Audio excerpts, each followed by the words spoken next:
With the first pick in the 2009 NBA Draft, the Los Angeles Clippers select Blake Griffin.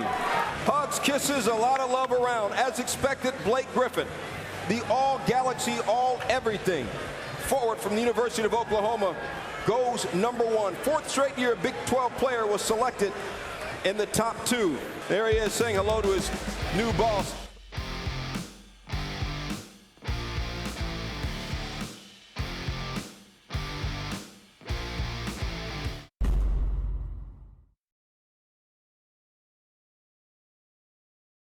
Opener Wednesday, this day many Clipper fans have been waiting for quite some time. This is the debut for the Clippers. The Blazers won. And on cue, Griffin with his first NBA basket on the lob. Number 3 from Gomes, put back by Griffin.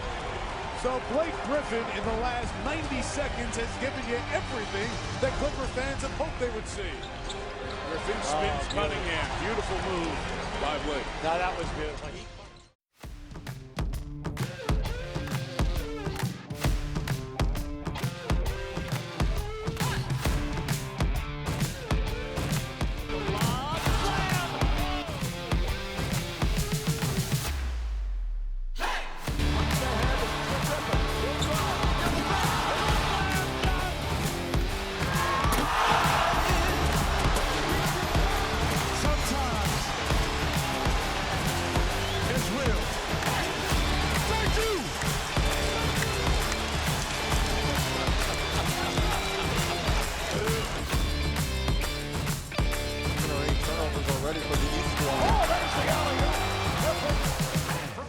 It is the trade fiasco that has Hornets fans' heads spinning, but new tonight, Chris Paul is officially, really, for real, headed out of New Orleans. It appears so. WDSU anchor Fletcher Mackel joins us with details of the deal that takes the Hornets superstar to the West Coast. Fletcher?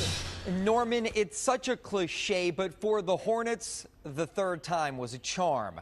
After 2 failed attempts to trade superstar Chris Paul to L.A., the Hornets finally succeeded. So one of the greatest athletes to ever represent New Orleans is officially a member of the Los Angeles Clippers. I don't know. My agent was thinking it's a great trade. So yes, sir. Appreciate it. Thank you. Thank you very much. Appreciate that. Dang, that's pretty cool. No way. So who do you have to love? Who wants a free Sharpie? Yeah! Are you serious? That'd be Lob City. Oh my gosh. For who? Hey, who did they give up again? We don't care. Yeah, hey, who's that piece? Lob City. City. Lob City. City. Lob City. Lob City Clips. Lob City Clips. Los Angeles, the city of angels, the city of broken dreams, and from the summer of 2011 onwards, the city of lobs. Off of the back of one of the greatest debut NBA seasons of all time, Blake Griffin seemingly got what he needed, a point guard, and he got a pretty good one at that. Chris Paul had been terrorizing backcourt since he was drafted, but played for a poorly managed Hornets team with the league having to purchase them. But he was finally set free to the blue side of LA to team up with the Rookie of the Year.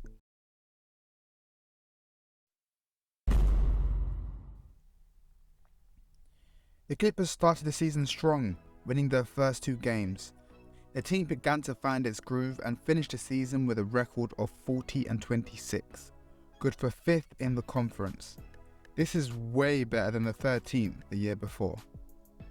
The team's success was due in large part to the Lob City connection between Chris Paul and Blake Griffin. The two developed a chemistry that led to countless highlight reel alley-oops and electrified crowds at the Staples Center.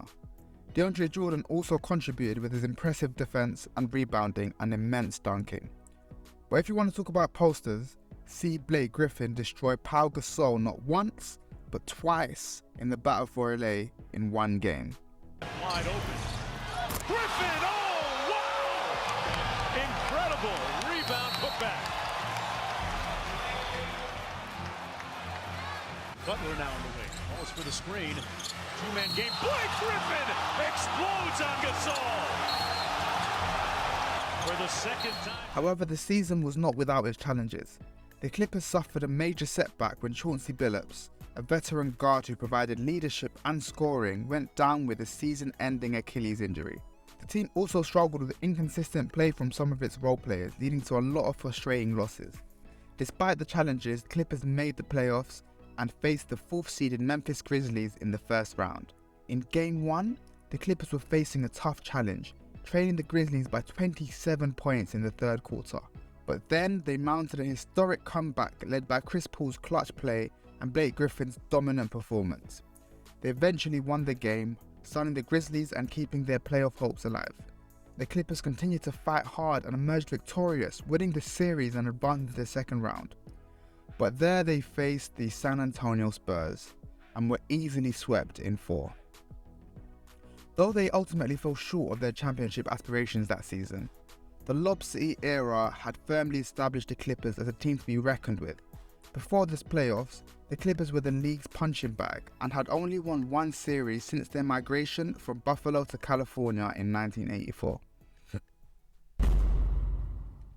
The season started off strong, but the team struggled with inconsistent play, injuries to key players, and internal drama. Matt Barnes signed in 2012 and quickly became a fan favourite for his tough, physical style of play and his willingness to stand up for his teammates. His tenacity and leadership created a culture of toughness and resilience on the team. One of the biggest challenges the Clippers faced was the tension between Chris Paul and head coach Vinny Del Negro. There were rumours that Chris Paul had lost faith entirely in Del Negro's coaching ability, and the relationship between the two became strained. Despite the challenges, the Clippers managed to finish the season with a record of 56-26, good for a 4th seed.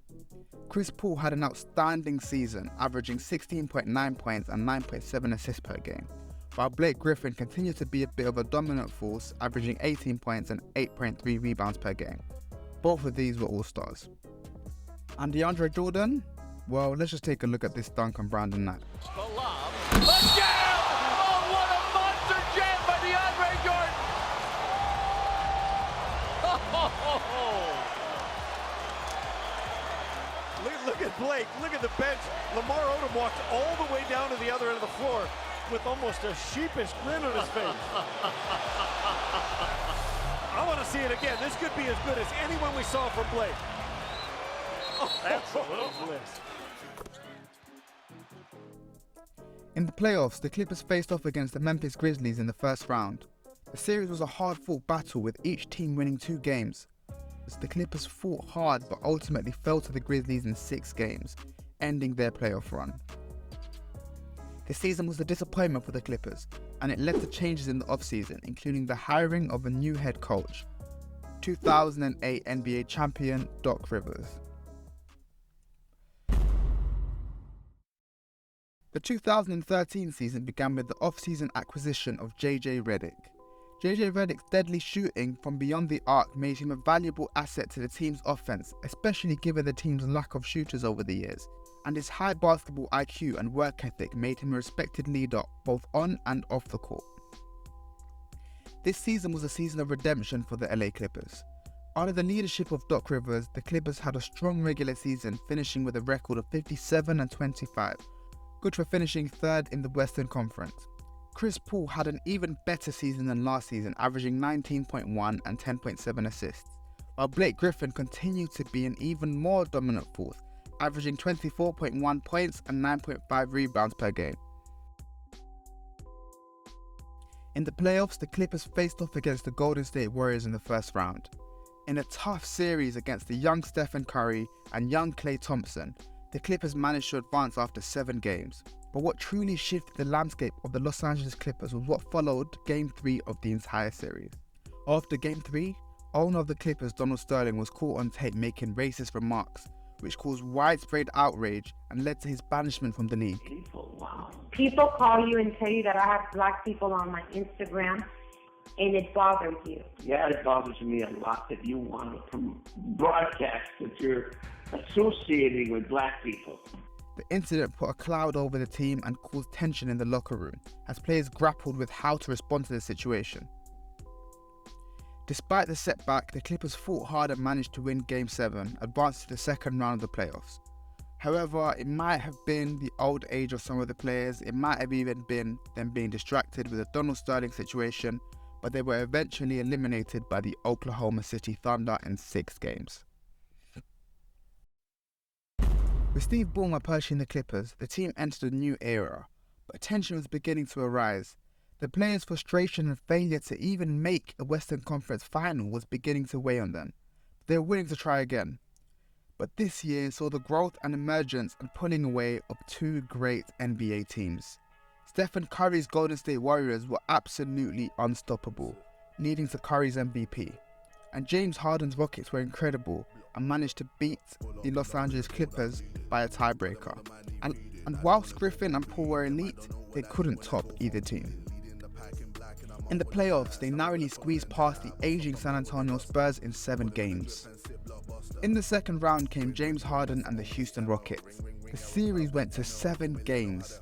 In Game 7, James Harden led the way for the Rockets with 31 points, while Dwight Howard added 16 points and 15 rebounds. Blake Griffin led the Clippers with 26 points, but he was held to just 10 points in the entire second half. Another disappointing season for the Clippers, and it seemed as if the championship window had gone.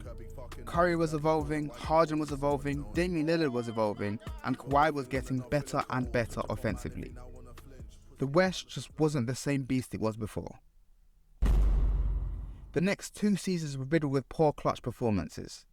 When the playoffs came in 2016, the Clippers were just not able to compete. In their 4-5 matchup against the Trailblazers, Damian Lillard showed levels and took them past the Clippers with ease in 6 games. This season also saw the temperament of Blake Griffin change, with frustration showing.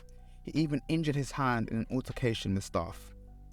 In 2017, similar heartbreak followed, this time to Gordon Hayward and Rudy Gobert, eliminating them in 7 games in the first round. At the end of this, Chris Paul saw enough. He wasn't happy, he didn't see them ever winning, and he was not enjoying his basketball. Chris Paul requested a trade from the Clippers in the summer of 2017. He had spent 6 seasons with the team and had become one of the team's most important players and leaders, but the Clippers had failed to make it past the second round of the playoffs while he was there for those 6 years. In addition, tensions between Paul and some of his teammates had reportedly begun to grow, leading to speculation that he was looking for a fresh start elsewhere. The trade request ultimately led to the Clippers sending Chris Paul to the Houston Rockets in exchange for several players, including Patrick Beverley, Lou Will and Sam Dekker, along with a 2018 first-round draft pick. This was the end of the Lob City Clippers. Fun, exciting, egotistical, high-paced basketball, but ultimately no success. We saw the rise, we saw the fall. The story was good, but really and truly, it was a tragedy. Lob City Clips.